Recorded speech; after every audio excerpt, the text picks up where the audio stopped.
moving. There we go. I don't know what happened there, but it's Free for All Friday once again, and tonight, Confessions of an Islamophobe. At least one. Anyway, that coming up right now on Bible News Radio. Stand by.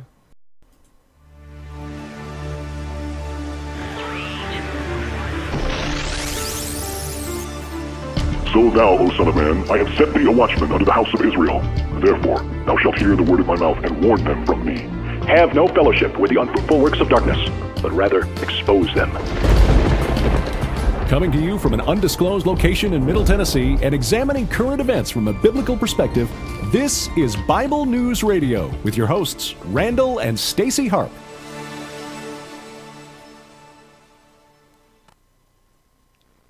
Hello, everybody. Happy Friday to you, or as some say, Friday. Friday!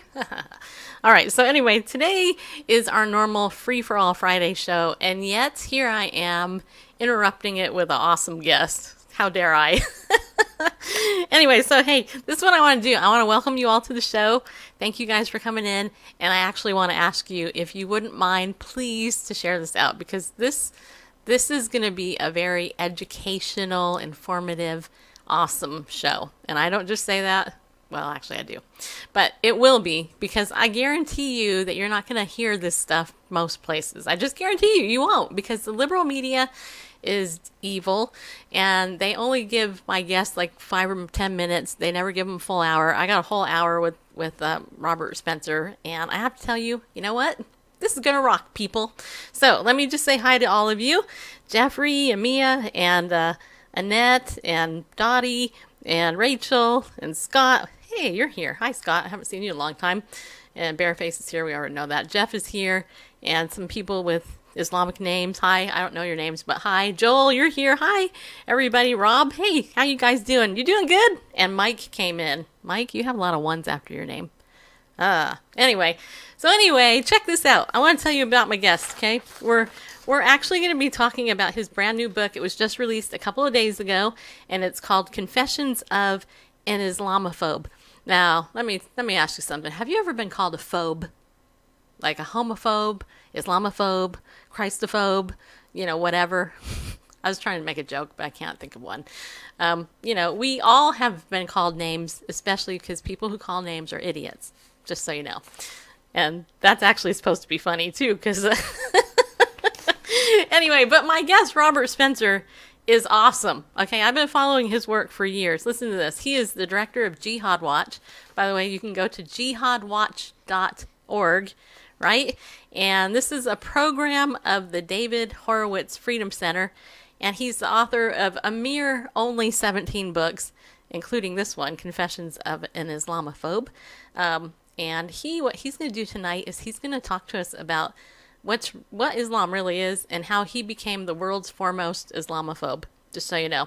I want to let you know that Geert Wilders, who's Netherlands MP, he actually says this about Robert. He says, he's a hero of our times and one of the bravest people I have ever met. And conservative columnist Ann Coulter raves, Confessions of an Islamophobe will convince all but the clinically insane, which I have to laugh because I'm a therapist, so well, anyway, that Islamophobia is at least as virtuous as the media's all-consuming Nazi phobia and somewhat more urgent. Check this out. Now, talk about credentials. Let's listen to that. So, Robert Spencer has an MA in religious studies. He's dedicated his life to studying the religion of Islam, the religion of pieces. The texts that appear to justify acts of terror. His books shed light and give context to these religious texts and puts radicalization into perspective for the average American. And you know what? He can talk for a long time, and I'm really super happy that he's here with us on Bible News Radio for the first time ever on Periscope. Robert Spencer from Jihad Watch. Thank you for coming on the show. Glad to have you. Thank you so much. Great to be here. Well, I have dreamed of having you on the show. And I'm not lying about that, actually. I literally dreamed about you coming on. And then the next thing you know, what happened? I got this press release, and I was invited to interview you, and I didn't even have to go, seek out the interview. It was awesome. So, Anyway, so welcome to the show. I would love it if you would introduce yourself and kind of share a little bit more about yourself, if you don't mind. Well, I don't know what to say after that wonderful introduction you gave me. I've been working at Jihad Watch since 2003.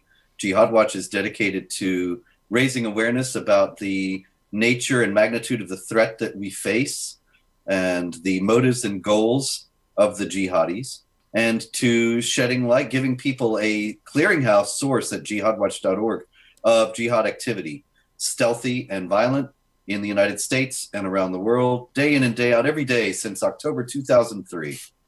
There you go. Well, and you know what? I mean, let me ask you this. Okay, well, I already kind of know, but explain to us why you decided to study Islam of all things in the world. I mean, there's a lot of fun things you could have studied, like... Yeah. Why Islam? Yeah, I was a jazz reviewer. I was playing the saxophone. It was great. But actually, Islam started before the saxophone. I was interested in Islam from a very early age. When I was talking to my grandparents, I tell the story in the book, and asking them about their lives in the country they came from, which was the Ottoman Empire, the last caliphate, unless you count ISIS.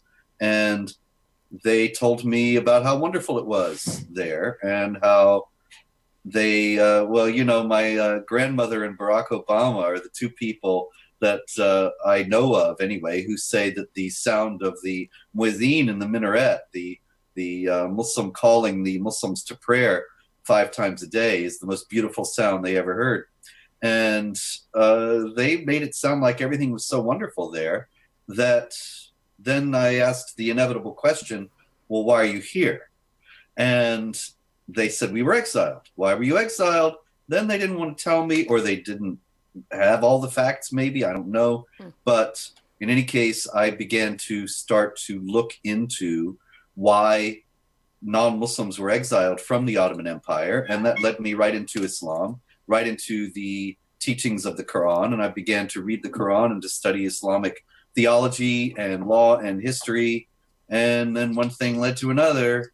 With the geopolitical situation, it became something that people wanted to know about, and so here I am. There you are. Yeah, isn't that amazing? Okay, so I'm going to ask you a question. Maybe you've answered this before, and I'm sure a lot of people are going to probably have wondered it. Okay, so your grandma, I can kind of understand where she was coming from, but Barack Hussein Obama, I couldn't resist. Do you think he's Muslim? I don't know. He doesn't answer my calls. He doesn't acknowledge my emails. He just is not very responsive to me. And I don't know what's in his heart. I do know that while he was president, he pursued an indefatigably pro-Muslim Brotherhood policy in Egypt to such a degree that the Egyptians, when they were protesting against the Muslim Brotherhood government in 2013, they held up signs saying Obama supports terrorism. And it wasn't just Egypt either, but really all around the world. If you look at the objectives of the Islamic Republic of Iran on the one hand, and the objectives of Saudi Arabia and the Muslim Brotherhood on the other hand, he did everything he could to accommodate them both. Now, to some degree, to a great degree, they're opposed to each other. And so he couldn't accommodate them completely. But he certainly did all he could to aid them. You know what you got to conclude in the final analysis is that whatever Barack Obama may believe or not believe in his own heart, if he had been a secret Muslim who was trying to bring about the ascendancy of Islam, I don't think he would have acted any differently from how he did. That doesn't mean that he necessarily was such a thing, but he certainly did aid the agenda. Sure. Well, I actually, I know you don't really know me, not yet. Just so you know. But I wrote the Voice of the Martyrs persecution blog for 8 years. And great blog. Yeah, and the overwhelming majority of that blog, it covers Islamic persecution. Christian persecution from Islam. And anyway, And under his administration, it didn't go down. You know what I mean? It didn't go down. So I look at that and I respect your answer. I thought that was funny that you said he didn't return your calls. The nerve of him. All right, so let's see here. Okay, I have a question for who came in here. Somebody said, I'll just take a question from the audience first, and then we'll throw in our own. Okay, so this guy asks, do you think that reading the Quran versus being taught the Quran affects how you see it?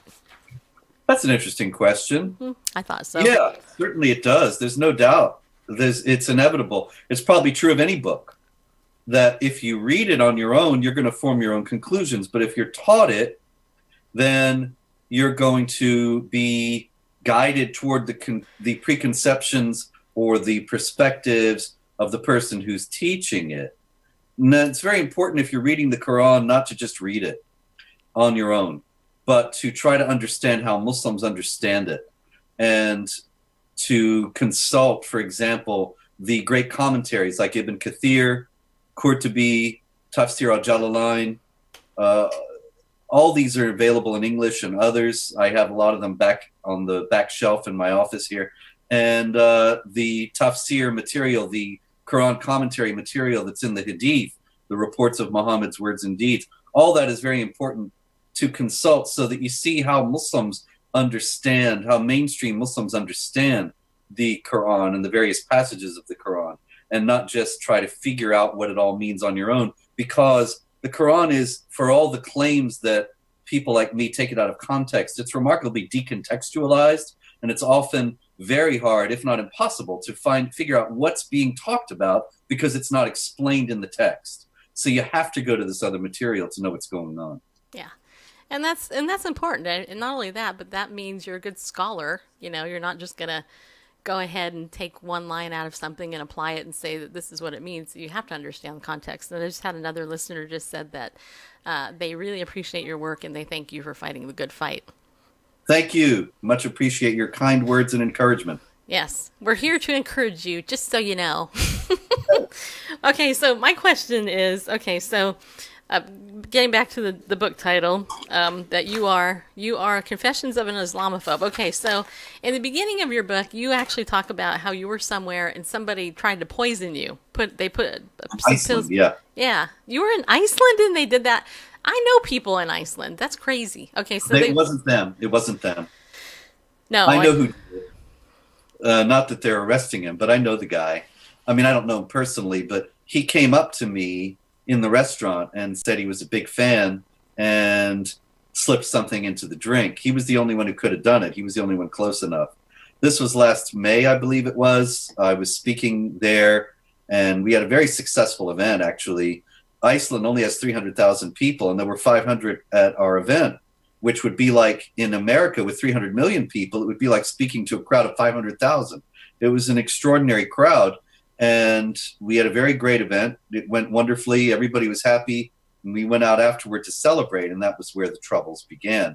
It just was an indication that the left is moving on from character assassination that it has been practicing for years to outright assassination. Obviously, they didn't kill me, but I was in the hospital overnight and was quite ill for a while. And also, it turns out that the emergency room physician was another leftist. I filed a complaint with the Medical Ethics Board in Iceland against him because it was very clear that his treatment of me was sorely lacking, and he didn't do some basic tests and basic actions that he should have done, obviously because he had heard about what a terrible person I am and what an Islamophobe and so on. And he violated his Hippocratic oath. So, yes, Hjaltimar Bjornsson, I'm talking about you. And if any of you go to Iceland, avoid that doctor. Well, I'm glad you're here to tell us to avoid the guy because, you know, and everybody, look here, I want to tell you something. We cover these topics on this show all the time. I'm your sweet and lovable host. We like to cover very intense topics, but I do it with a light touch. But I do it also because I want you to come in. I want people to hear the truth. Robert is an eyewitness to somebody trying to kill him, okay? Just so you know. And I'm sure it's not the only time, is it? Is this like No. I was going to say, I'm sorry, I looked down. I did. I'm working on that camera, You know, I don't have a teleprompter over there telling me what to say, just so you know. Anyway, so how many, how many times have you been attempted, somebody's tried to kill you in the last, since 2003? I think only twice. Only twice? Only twice.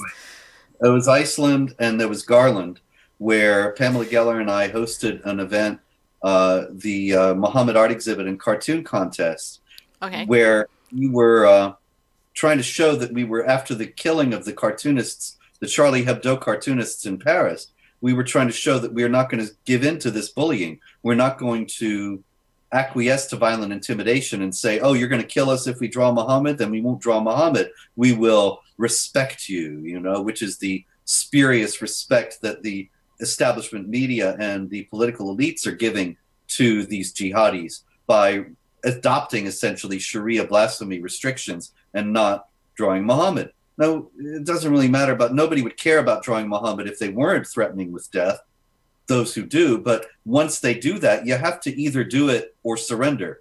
You have to stand for the freedom of speech or give them what they want. Right. And so we were holding this event, and right at the end of it, jihadis came and pulled out a gun and fired upon our security team. They wounded an officer, and then they themselves were killed. Wow. But they obviously wanted to get in and kill all of us. Sure. Okay. So let me, speaking of violence, my friend Jeff, who is in the chat room, and he is one of our super fans, by the way, he says he's curious about your study on the origins of Islam and its turn to violence. So that's a good question. Yeah, you know, I don't hold to the mainstream view in that. The standard view is that Muhammad was a man who declared himself a prophet in the year 610, and in the year 622 became a military and political leader as well as a religious leader when he moved from Mecca to Medina in Arabia. And then he began to preach warfare. And then after his death in 632, the Muslims went out and conquered North Africa and the Middle East, energized and motivated by his words and by the words of the Quran that he gave them. That's the standard story. For centuries, even non-Muslims have accepted that story, only with the only difference being that the non-Muslims say Muhammad claimed to be a prophet and said all this, and the Muslims saying Muhammad was a prophet and said all this. Now, actually, though, when you look back at the actual original sources, all the material about Muhammad that's in the Hadith, which is very voluminous, such that we know almost every day what he was doing, it's all from the 9th century and the late 8th century. That is 150 years after he died. There's nothing before that. Nothing. Not only is there nothing before that, but from the year 632 when he died to the year 691, almost 60 years, when the Muslims were conquering the Middle East and North Africa, there's no mention of Muhammad. There's no mention of the Quran. There's no mention of Islam. The conquered people never call the Muslims Muslims. In all their writings that they write about that these people came and laid waste, they call them Tayyeye or Saracens or Ishmaelis or Hagarians. They never call them Muslims. And they never say these people came and they said they had a new prophet. They came and said they had a new holy book, a new religion. Nothing. They give no hint of it. It's only in the 690s you start to hear about Muhammad as a prophet and Islam as a religion. And it seems to me, looking over all this evidence, which I did at book length in a book called Did Muhammad Exist a few years ago, which is available now in any self-respecting bookstore and at Amazon.com, that book explains that it seems most likely, given the evidence, that Muhammad never existed as such. There may have been some people, some various warriors, warlords of various kinds who did some of the things that are attributed to Muhammad. There may have been one of them named Muhammad, but the Muhammad who comes to us full-blown in the Hadith and in the Sirah, the biographical literature, and says and does so very many things, there's no historical basis for him. And it seems as if what happened was first there were the conquests, and then once the Arabs had amassed an empire, they constructed a religion to hold it together.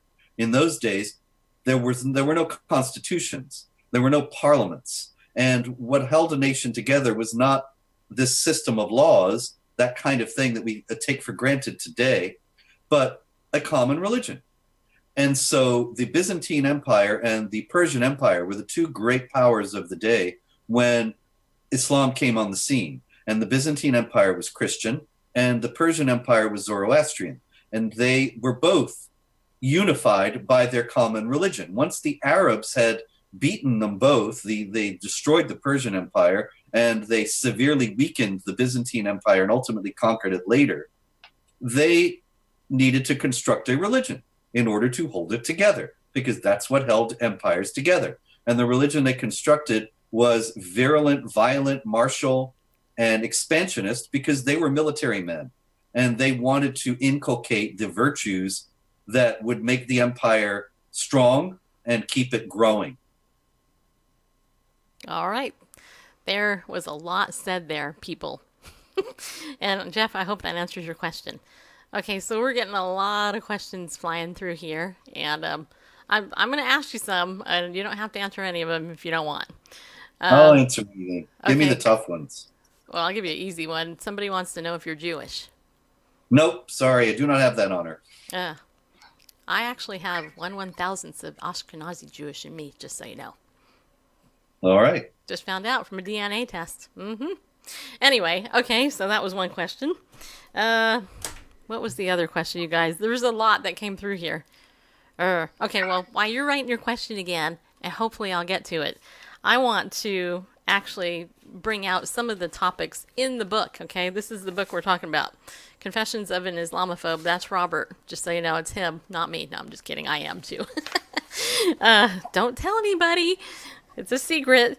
Okay, so in this book, there are, I think, 9 chapters, and these are the head titles, okay? Not all of them, but there's the whole section, the threat to women, the threat to gays, the threat to Jews, the threat to Christians, the threat to secular liberals, and the threat to other Muslims. So this is basically what the book is talking about, right? So my question to, well, actually, you know, because we talk about the gay agenda a whole lot, what is the threat to gays from Islam?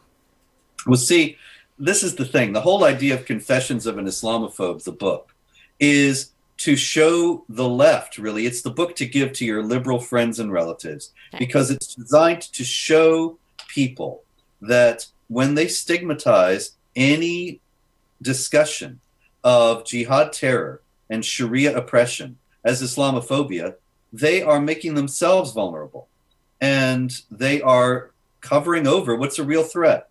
So when I speak about the threat to gays, I'm talking about this. For example, I spoke last spring at Truman State University in Missouri, or Missouri, right? Isn't it Missouri?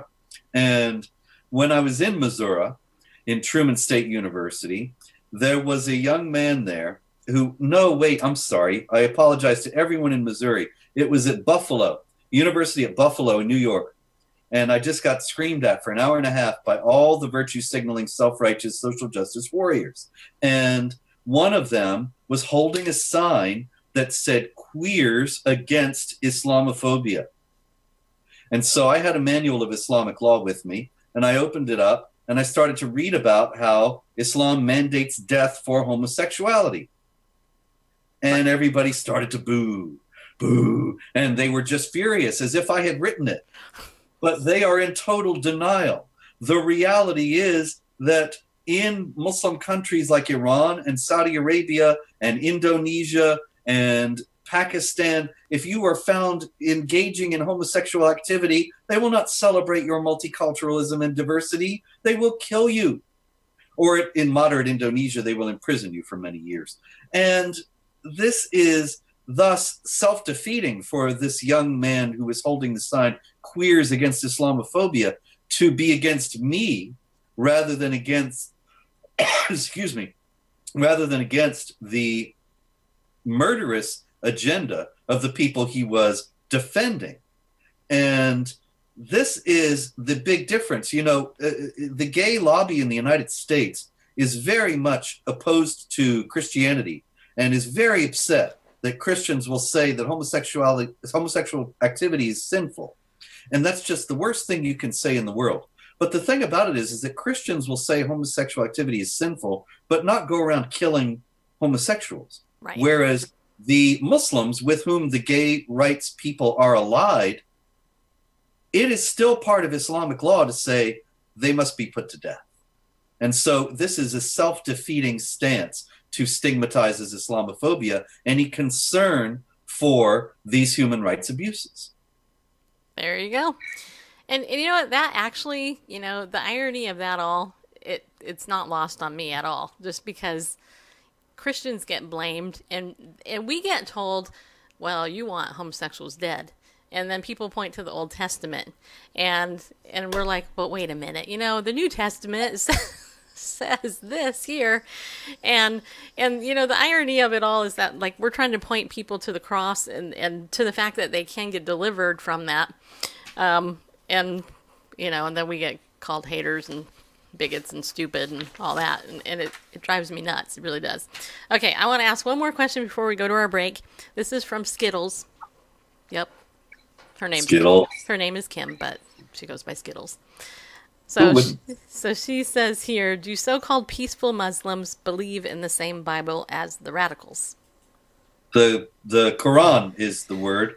I wouldn't call it the Bible, because the Quran, it's analogous to the Bible in a rough sense in that they're both books.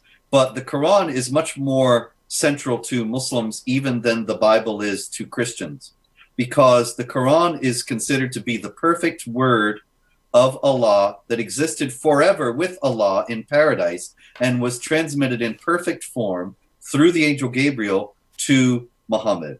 So the perfect word that existed forever with Allah in paradise, the most close analogy, the closest analogy to that in Christianity is not the Bible, but Jesus Christ himself as the Word of God. And in the beginning was the Word, and the Word was with God, and the Word was God. That is more like the status of the Quran. In any case, getting to your question, yes, there's only one Quran. There are actually variants. Muslims don't like to admit that because they say that it is this perfect word that was transmitted perfectly. They don't like to acknowledge that there are actually variant texts, but there are. And yet the Quran in the main is the same. And it's not as if, in other words, American Muslims have a moderate Quran and the Muslims in Pakistan or Iran have a radical Quran, and the ones in ISIS have the extremist Quran. It's not like that. It's all the same Quran. And so the question of then why is it that moderate Muslims or peaceful Muslims do not carry out the same things that Al-Qaeda and ISIS do, that could be for any number of reasons. One is that they genuinely object and they don't think that the Quran really commands those things, at least for nowadays, or something like that. Or they know full well that the Quran commands those things, but they do not have the courage to follow through. Or they do not have the interest to follow through. They would rather do other things with their lives. Or they intend to do something later, sometime when they're in a different position in their lives. Or any number of other reasons. It's just the same way that you have Christians who will read Turn the Other Cheek and Love Your Enemies, and they will react to that in any number of ways, like, oh, yes, I must do that. Or, well, that's a little bit extreme or beyond what ordinary people could do. Or, yes, I really should do that, but what about what they did to me? Or any number of other reactions. And it's the same thing in Islam. The doctrines of the religion are one thing, and how any individual responds to them is another. And so there are peaceful Muslims, but you can't really generalize as to why they are peaceful. Some don't know, some don't care, some are in between, some intend to do it tomorrow. You never know. There you go.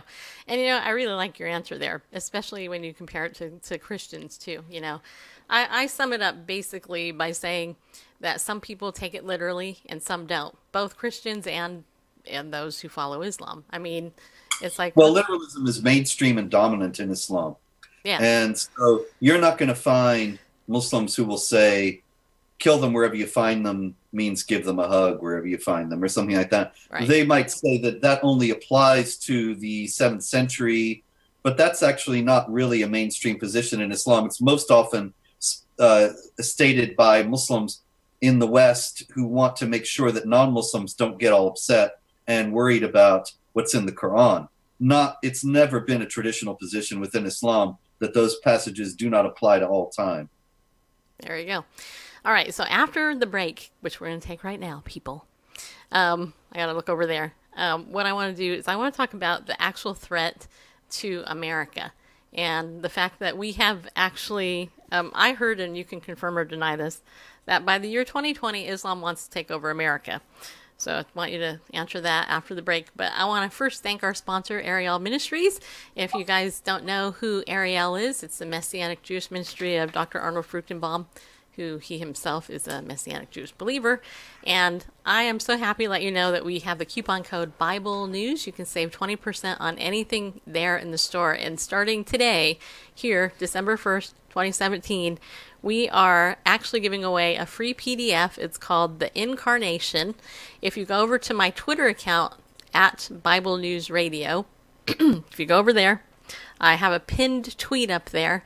All you got to do is click on that link. You can download this, I think it's 14-page PDF of, it's called The Incarnation because it's right before Christmas, people, just so you know. Also, it's right before Hanukkah. We're going to be talking about that too, now that I know I'm Jewish. A little teeny-weeny bit. But here's the other thing. I have to tell you that not only is, okay, so this Incarnation, this PDF, it actually, well, it's like a little taste of the book called The Messiah, Yeshua, Divine Redeemer. And I want to let you know, oh, there you go. Look at what Bareface did. So there it is. Bareface put up that graphic. Okay, so Messiah, Yeshua, Divine Redeemer. I can't read the rest because it's too small. But that book there is on sale this month for $12 with the coupon code Bible News. And it's a more of an in-depth study. It's a little bit more than this little PDF we're giving you. So you can go to bit.ly/Ariel Messiah. And it has to be spelled just that way, capital A and also capital M. Yeah, because Bitly's like, you know, temperamental when it comes to case sensitive. Yeah, what he said. All right, speaking of the Bible, earlier this week we interviewed Bobby Barden, who is the co-founder of Barden and Marcy, who produces the Waterproof Bible. I know a lot of you guys love that interview that we did with him. I just want to remind you that that this month we are also promoting the Waterproof Bible. All you have to do is go over to waterproofbible.com and you can save 25% off when you use Bible News Radio. That's longer coupon code, people, just so you know. And get also free shipping through the end of the month. Now, if you didn't see the whole kind of infomercial show that we did on it, you can go back to our archives earlier this week. But I wanted to remind you, the sale is still going on, and I have to tell you, this Waterproof Bible is awesome. You can get the New Testament, Psalms and Proverbs. You can get the whole actual Bible, like I have here. And don't forget, you can also get, wait, there's more. Wait, hold on. Wait, I'm going to pull it right out of my hat. Wait, I don't have a hat. You can get Tough Notes. Tough Notes. These actually float, people, just so you know. Wouldn't you like to take a bath with some Tough Notes? This is actual waterproof notebook. You can write in it, and just so I can demonstrate like I was on QVC or something. Wait, do you think you could rip this paper? Look at this. This is, wait, hear that? Okay. For our podcast people, hear that? I'm trying to rip this paper. I'm a girl, I can't rip it. Anyway, this is a waterproof notebook. So if you're a camper, a fireman, a girl who likes makeup and whatever, and you just want a waterproof notebook, you can also get this. It's on sale. Everything in their store at waterproofbible.com is on sale except the sale items. Okay, you can't actually, get a double discount. That's not allowed. Just like double dipping. Not allowed, people. Don't ever do that. It's not good for your health. All right, so also I want to thank all of our pillars of the community, which most of you are in here right now. Thank you for that. If you guys want to donate to Bible News Radio, become a pillar of our community. The pillars are people who actually give us money every month because you love us. You know you do. Just so you know. Go to BibleNewsRadio.com/give and set up a PayPal recurring thing, or you can give by check, doesn't matter. Or if you want to become a one-time donor, you can do that as well. But if you become a pillar, we do top secret stuff in a Facebook group that's only for pillars of the community. We do a monthly meetup, and I provide a lot of other fun stuff for you, as you all know. So thank you to all the pillars, and I welcome all new pillars who want to become pillars of the community. All right? All right. Okay. I think that's it. All right. So today, everybody, is Friday. And in lieu of our Free for All Friday show, I have on a superhero guest today. Yep, he is. He wears purple and everything. Anyway, so where does the $25 a month go? It goes to me and my husband who produce this show every single day. It's just me and my husband. Okay, anyway, we'll get back to that later. But my guest is world-renowned expert on Islam, Robert Spencer. He's the director of Jihad Watch. By the way, you can go to jihadwatch.org, and if you want to know what's really going on with Islam, I'm telling you, bookmark that page, subscribe to the RSS feed, do whatever you have to, and stay on top of the horrible stuff going on in the world. How do you not get depressed, Robert? I'm just saying. Oh. Yeah, I don't know how to answer that. It is what it is. You know, we have to just understand where we are in order to get where we want to be. It doesn't do any good not to delude ourselves or deceive ourselves. Yeah, well, that's true. And let's see. Okay, so anyway, the book, though, we're talking about is Confessions of an Islamophobe, just so you know. And you can get it at Amazon. And can they get it through your website, too? Is there a link there? Probably. Yeah, but it just goes to Amazon. Okay. All right. Oh, okay. All right. So before the break, I asked you this really hard question about, is it true that Islam is trying to take over America by 2020? I don't know that the 2020 date is necessarily hard and fast.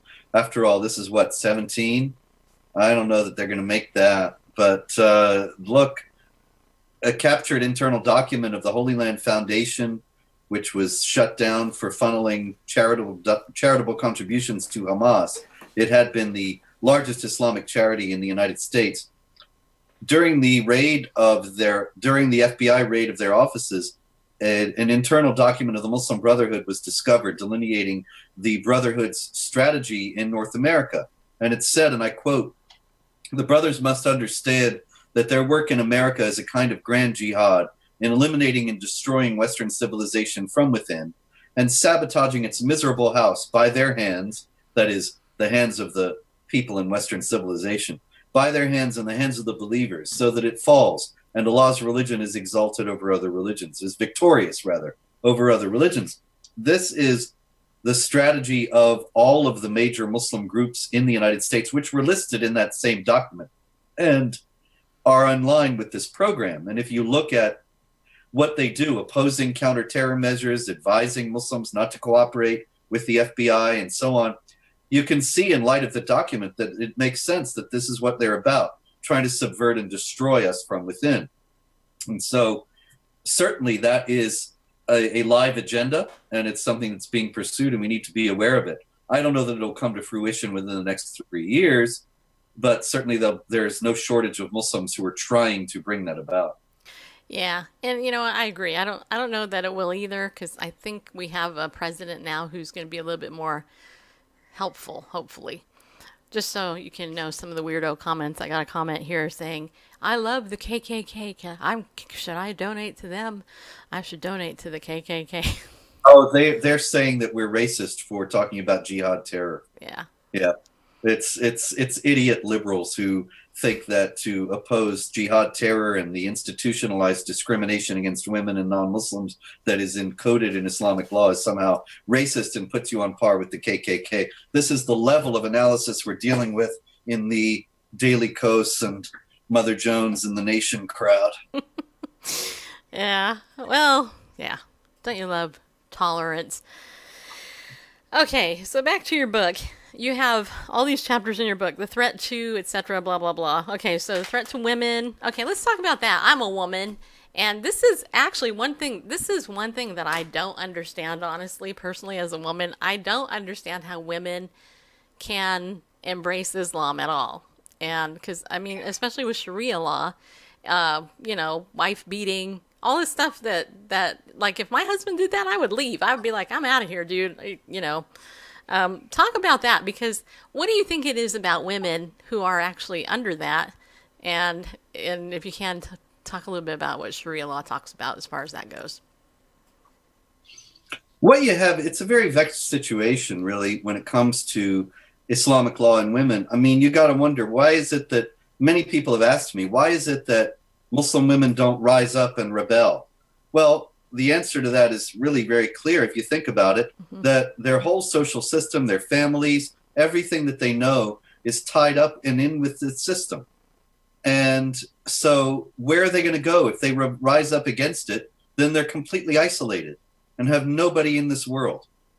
And there are very few of us who would do that, who would go against everything and everyone that we know and strike out on our own. Really, you're just and asking essentially for certain death as well. It's a very difficult thing. And also then, of course, there is the Stockholm syndrome of identifying with the oppressor. And we certainly see that a lot with women in Islam. There is, I think, also a reaction to feminism, especially among Western women. And they think feminism has gone way too far and has deformed the natural relationship between women and men. And Islam has it right by having a state of subordination for women. Now, that also, we would say in the West, is a deformation of the actual natural relationship between men and women. But a lot of Western feminists who actually convert to Islam, and that is happening with increasing frequency, I think they're reacting to that. Meanwhile, feminists have turned a blind eye almost entirely to the oppression of women in Islam, and this is what I discuss in the chapter. And it seems as if there is a hierarchy of leftist values, that the left claims to champion women's rights, but Islam is more important, and it trumps the concern for women's rights. So you have somebody like Linda Sarsour becomes the leader of the feminist movement. She was one of the organizers of the Women's March on Washington on January 21st, 2017, the day after Trump was inaugurated. And she's held up as a hero of feminism. But she wears the hijab. Now, the hijab is based on the Islamic idea that if a woman is tempting to a man, it's her fault. And so she has to cover up because he has no responsibility for self-control. She has to make sure that he controls himself. So she has to cover up. If he still is tempted and she is sexually assaulted or raped, it's her fault. And then you have the honor killing. And many women have been killed under these circumstances in Islamic countries. And in Pakistan, 75% of the women who are in prison today are victims of rape, and that's why they're there. And you also have women who have been killed for not wearing the headscarf, like Aksa Parvez in Canada in 2007. Her father and brother strangled her to death with the headscarf that she wouldn't wear. And there are many, many other women who've been brutalized and killed for not wearing the headscarf. So it is just the opposite of what feminism is supposed to be about. It is a symbol of the subjugation and oppression of women. So to have a hijab-wearing feminist is like having a married bachelor. It's a contradiction in terms. But that's feminism today. It ain't logical. True, very true. Well, I'm glad you brought up the situation there in Canada, because I had a listener named Audrey who wanted me to ask you if you could talk about what's actually going on in Canada right now. I assume that Audrey is thinking about the motion M103 against Islamophobia. I don't know, but she lives in Canada, so probably. Well, hi, Audrey. I hope you're watching. This is my best guess.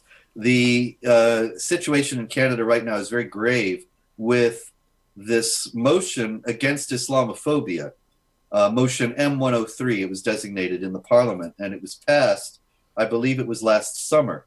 It was advertised as being a non-binding motion, that is something that didn't have criminal penalties, but just condemned Islamophobia.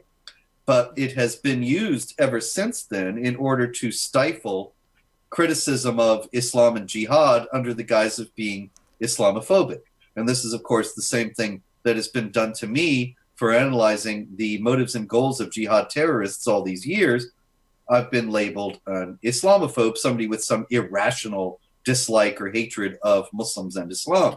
When actually, if you think about the oppression of women, the brutality of the warfare against unbelievers, even just the command in general to wage war against unbelievers, all the terrorism done by people screaming Allahu Akbar, if you don't oppose that, and opposing all that makes you an Islamophobe, if you're not therefore an Islamophobe, you're not sane or rational in terms of being in favor of human rights. And yet, under the rubric of Islamophobia, any honest criticism of Islam or honest analysis of the motives and goals of jihad terrorists is being shut down in Canada. And it's being done under the rubric of this M103 motion. So it's a very grave threat to the freedom of speech. The freedom of speech is really on the ropes in Canada. We don't know which way it's going to go right now. I was invited to speak there, I guess it was in October, I think, not too long ago anyway. And I went there really without knowing for sure if I was even going to be let in to the country, because there was another speaker not long before me who was actually forbidden to come into Canada, and his notes for his talk, which was actually about the oppression of women in Islam, were confiscated, and he was charged with trying to smuggle hate speech into Canada. Now, of course, hate speech is a subjective term that anybody who doesn't like something can label it hate speech, and really it's a very insidious thing that is becoming a legal concept because it can be used to shut down all sorts of legitimate discussion. And that's what's happening in Canada today. I was actually let in and was able to give the speech, but it's a day-to-day situation there. We do not know if Canada is going to continue to exist as a free society at this point. Yeah, and you know what? That is concerning, because I happen to know, at least for Christian liberty there too, Christians got to be very careful because of all the laws on the books, and also, I had a friend who went to a campus, and a Canadian was on the campus just sharing the gospel with people, and in particular that people who struggle with homosexuality could get help. And my American friend was actually arrested for simply standing with him on that campus.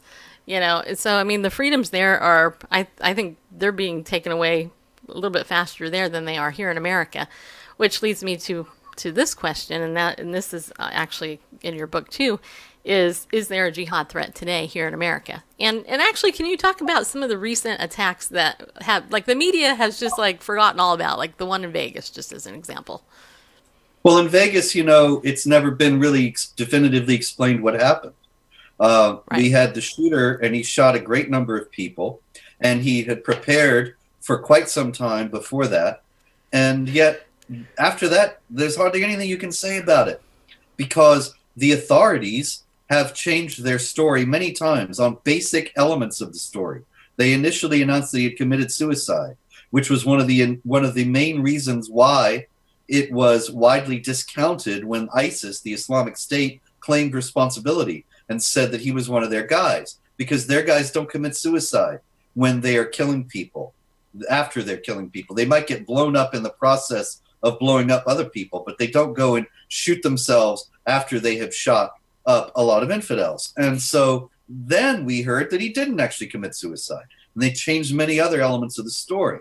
The lingering questions also revolve around the fact that ISIS doesn't actually ever claim responsibility for attacks when it didn't do them. And so they have claimed this. They have doubled down, tripled down, quadrupled down, insisted that this was their guy. They haven't offered any proof. And so this may be the first time that they are lying about an attack being one of theirs, but it would be the first time. Well, isn't lying part of what they do, though? Lying is part of what they do, and there's no doubt about that. But they have not lied about attacks that they were responsible for. They have not claimed in the past to be involved in an attack, and then it turned out they weren't. There are two main arguments against that. One was the shooting down of a Russian airliner in Egypt, and they claimed responsibility, and it was widely dismissed, and everybody said, oh, no, they're not in Egypt. They don't have the capability to do this, and so on and so on. And then they published proof, and it turned out, oh, yeah, it really was them. And the second one was a shooting in a Filipino casino, very much like what happened in Las Vegas. And they said it was their guy, and he had converted to Islam. And then the claim was widely dismissed.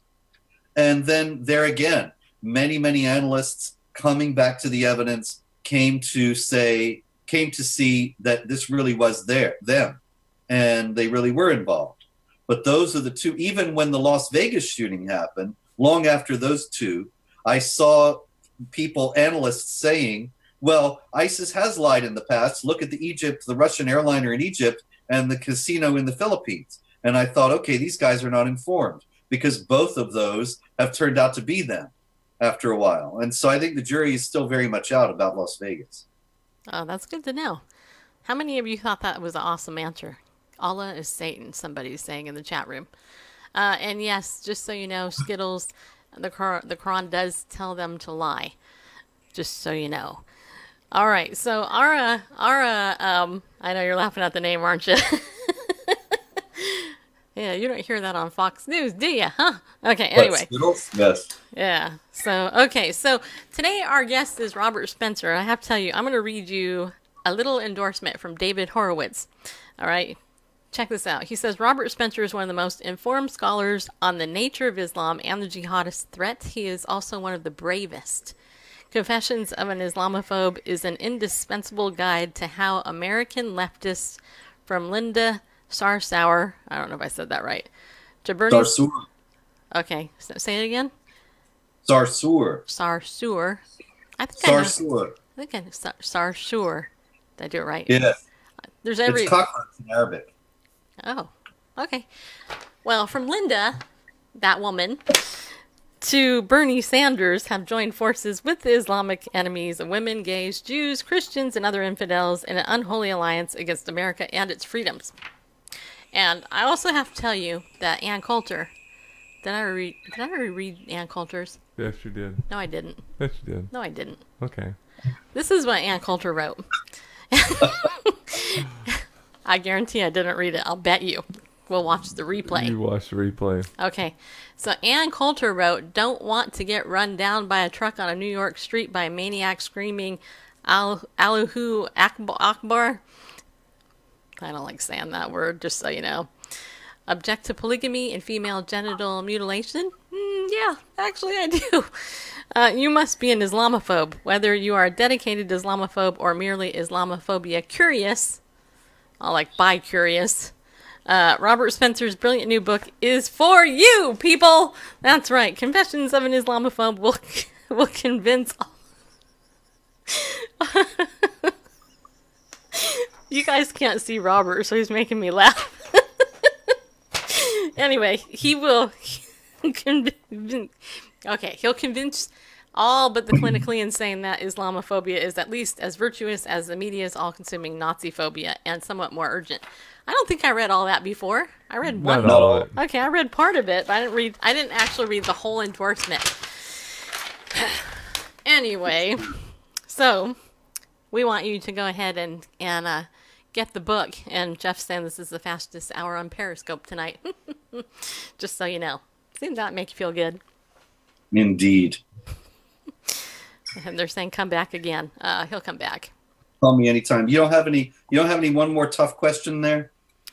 Well, tough, hard prosecutorial question there? Yeah, well, talk about Sarsour, however you say that woman's name. Because somebody's just said that. Sarsour? Yeah. Like sewer? Yeah. Okay. One syllable, though. Sarsour. Sarsour. Okay, so Linda, right? So what is it about her that everybody doesn't like? What is it about her that everybody doesn't like? Well, who is she? Wow. Who is she? I was talking about her before. Right. She was the hijab-wearing feminist I was talking about. Right. And everybody doesn't like her. Well, I think a lot of people in power like her. Okay. That's the problem. But those who don't like her because she is an apologist for Sharia, which means that she is not a feminist, but an apologist for the institutionalized oppression of women under Islam. She is somebody who is a hater of Israel and the Jews, and has even said that you cannot be a feminist and support Israel and all this nonsense. And so she's also said many other obnoxious things over the course of time. She said that Muslims should wage a jihad against Trump and so on. So there are a lot of reasons to dislike her. I'm sure she's a lovely person in person, but I'm kidding. But she's certainly an exponent for the forces of oppression and darkness in the world today. I'm sorry. I was just going to ask you a snarky question. What do you Snark think? away. Who's worse, Hillary or Linda? Well, Hillary, I think if she runs in 2020, then she might end up rebounding. But Linda Sarsour is not a spent force right now. Yeah. She's up and coming. She could be governor of New York or president of the United States after a while. Oh, that wouldn't be good. Then we can all move to Canada. No, I'm just kidding. Or Iceland. No. Okay, so is there anywhere we can go where we can be safe from jihad? And actually, that's a serious question. And I guess the other question is, what do we do? So what's the ultimate way that we can wage war against jihad and, be safe, really? I mean, that's kind of a good question. There's no safety. There's no safety in this world. There is no place that the jihad imperative does not cover. It is a global imperative. And so there's nowhere to go. Second, what can we do? We can do many things. We can be strong societally and culturally and spiritually, because this is a spiritual battle, a cultural battle, and a societal battle. And we are weak in those ways right now, which is why they are advancing. But if we stood up for our own values and enforced our own laws and called upon Muslim groups in the United States to not just condemn terrorism, which they all do, but to teach against in their mosques and Islamic schools this understanding of Islam that they claim to reject. Right. Well, a great deal would be clarified at very least, and then we could go from there. But right now we're not doing anything to challenge the spread of this ideology that has vowed our destruction. And so it's only just asking for trouble in the future. Yeah. Well, and I appreciate your honest, answer, because you look at this stuff every day. I mean, every single day at Jihad Watch. So tell everybody a little bit more about Jihad Watch, and then we'll go ahead and wrap up the show. Jihad Watch is a news and commentary site at jihadwatch.org, JIHAD watch.org, updated many times daily with information about jihad activity, violent and stealthy, and in the United States and around the world. Material you will not find anywhere else. Jihadwatch.org on your dial. There you go, people. Didn't you like that? I like how you did the radio voice type thing. Thank you very much. We'll be right back after these messages. All right, okay, I have to ask you an A-list guest question. Okay, this is completely because I have you here, and people are gonna be asking, how come you didn't ask Robert Spencer your A-list guest questions? Okay, wow. these are completely off topic. Don't hate me. You'll always remember me though for this question. Okay. All right. So the first question is, do you have any magnets on your refrigerator? I asked Dr. Ben Carson this. He told me. So now you got to tell me.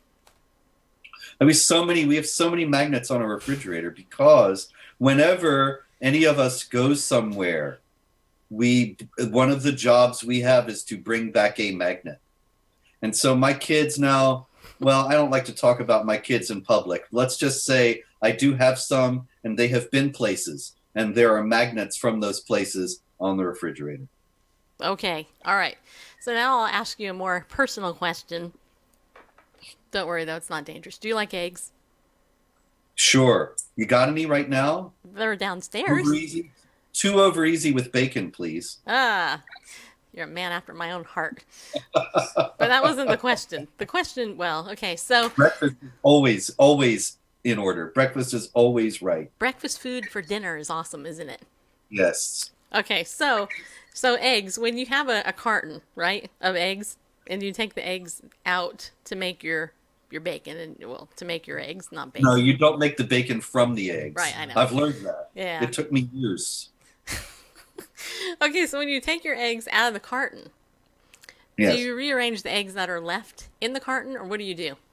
Yeah, you have to. Otherwise, it gets unbalanced, and then you drop it. See, I do the same thing. Okay, and then the other thing is when you crack your eggs, what do you do with the shells? Throw them away Where? in the trash. It's right behind the stove. You would be surprised, honestly, how many people put it in the garbage disposal. No, you can't do that. It'll get it all gummed up. Just throw them in the trash, really. Take it from me. Yep. Bitter experience. There you go. All right. See, yeah, they're all laughing in the chat room. Okay. All right. So do you have any questions for us before we leave? I have questions for you. Just one final question? Anybody else? Why? Why is all this happening? Why is it all happening? Why is all what happening? The spiritual warfare that we're in? The end of the world? All that? I don't know. It's sort of a Rorschach question, you know? It's really wherever you want to take it. Well, I think we're in the end times, biblically speaking. I think there's That could be. I'll tell you something, though. Christians, at least since the 13th century, have said, we're in the end times, and here's how everything that's happening now is right from the book of Revelation and the book of Ezekiel.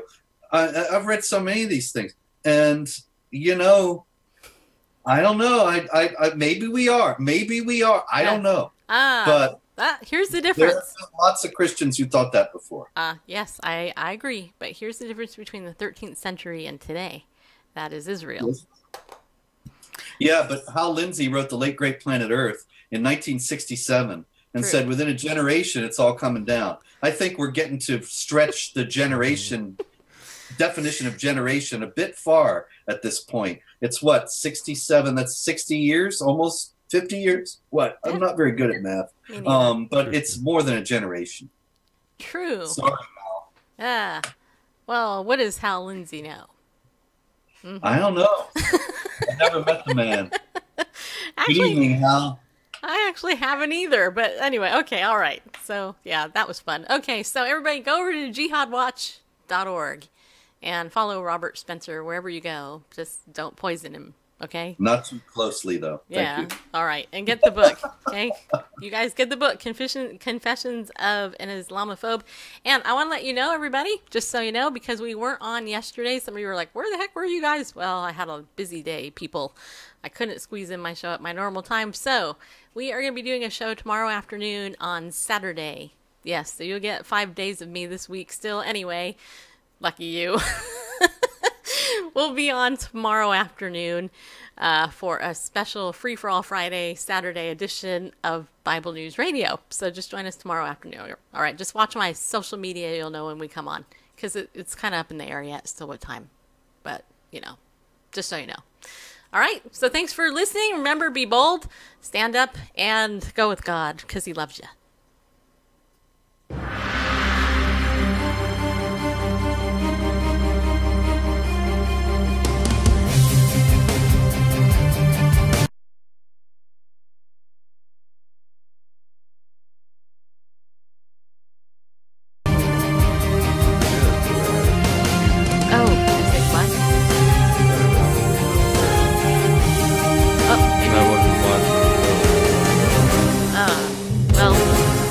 Bummer.